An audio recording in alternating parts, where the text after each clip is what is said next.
जितना औरत पे भरोसा है इस्लाम को किसी पे नहीं है। औरत अपने आप को ऐसा तो बनाए, औरत को पर्दे में इसलिए नहीं रखा बेएतबार है, ऐसा कभी सोचिएगा नहीं। उससे ज्यादा साहिब एतबार कौन है? सिर्फ उसको पर्दे में डाला है इसलिए नहीं कि उसकी निगाहें जो है वो गलत है, उसकी निगाह गलत रही, उसकी निगाह तो आज भी नहीं छुपी है, वो तो पर्दे से भी देखती है, वो तो पर्दे से भी देखती है ना। आप देखे ना देखे वो आपको देख रही, तो इसका मतलब है कि उसकी निगाहों पे पर्दा नहीं रखा इस्लाम, पर्दा आपकी निगाहों पे डाला है। क्यों? क्या वो बेएतबार है? नहीं। मैं मिसाल दे दूं, मैं एक बैंक में गया, एक चेक पे साइन करना था, मैंने कहा भैया पेन देना जरा काउंटर में, उसने ये लटक रहा, देखा एक पेन लटक रहा था काउंटर, मैंने साइन किया, खींच के देखा उसके पीछे रस्सी बंधी हुई थी छोटी सी दो, मैंने झांक के कहा, मैंने कहा भाई किस गुनाह की सजा इस गरीब को दे रखा है तुमने? कहा क्यों? कहा ये क्या नाफरमान है, इसे बांध के रखा है तुमने।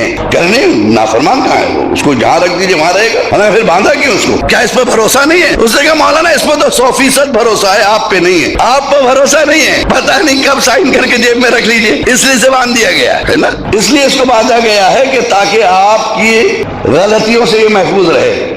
आप गलती से रख लीजिएगा, टोकेंगे तो कहेंगे गलती हो गई, इतना ही कहेंगे आप, और नहीं टोकेंगे तो लेके चले जाएंगे, ठीक है ना। इसका मतलब क्या हुआ? मतलब ये हुआ कि वो मोहतरम है, लेकिन आने वाला जरूरी नहीं कि मोहतरम हो।